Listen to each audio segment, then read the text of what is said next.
All right, guys, I think I just found my holy grail card, and I can almost guarantee you that it's one you have never seen before.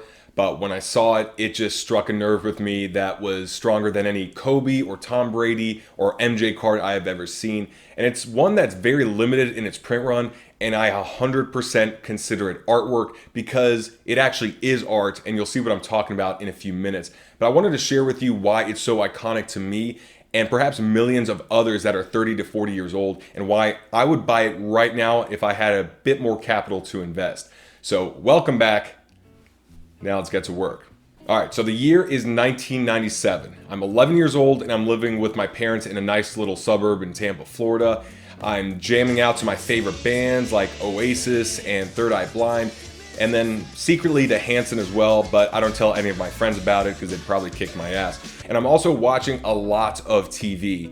And if you don't know this about me, my childhood consisted primarily of eating tons of homemade brownies, drinking 3 to 4 Dr. Peppers a day, and watching TV. I'm also an only child and I never had a dog, so TV and video games became a really close friend of mine.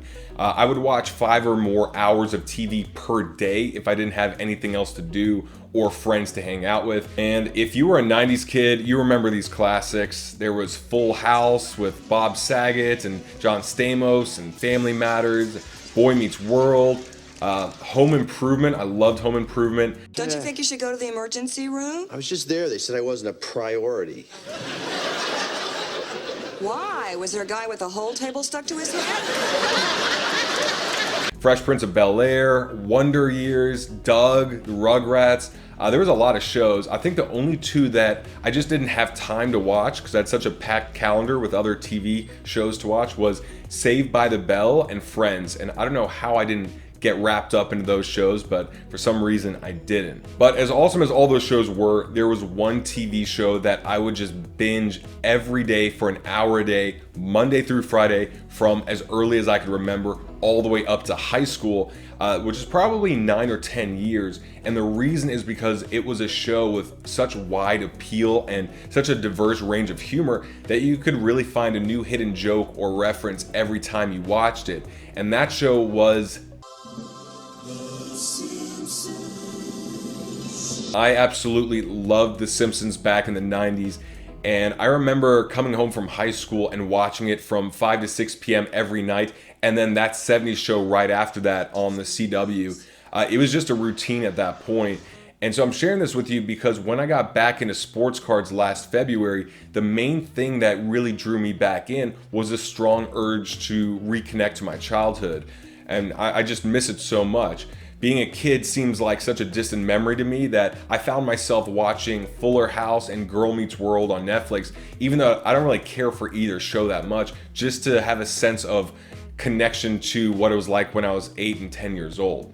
And then when I got back into sports cards, I was even looking up Steve Urkel cards and John Stamos cards, and I even got a few Home Improvement cards and packs of cards just to feel that connection again. But I couldn't find any super rare, super unique cards from any of these shows until I saw something on Cardboard Connection that really caught my eye.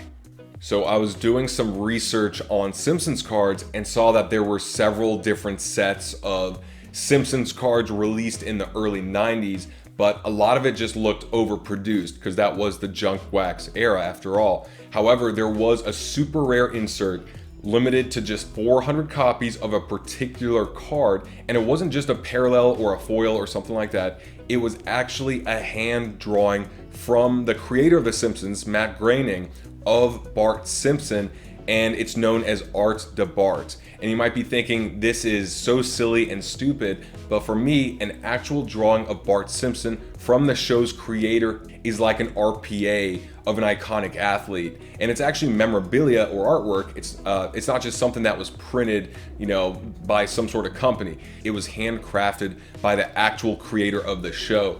So to me, every time I see the listing on eBay, I just want to pull the trigger, but I never end up doing it because of the price. But I'd figure I'd share that with you because I could also see that as a potentially great long-term investment. The Simpsons are a worldwide brand and really special for millions of people that grew up in the 90s. I think it's the longest running TV show or cartoon ever. Plus, I'm seeing Simpsons art more and more. Every time I watch the Hobby Box, Boris's channel, he has this really sick Kobe Bryant jersey artwork done with Bart Simpson hanging in the background. And then there's this art gallery here in LA on Beverly Drive that features a really cool Homer Simpson painting that I'd love to have as well. So who knows, maybe Simpsons are gaining relevance as a lot of other things from the 90s are having its revival as well.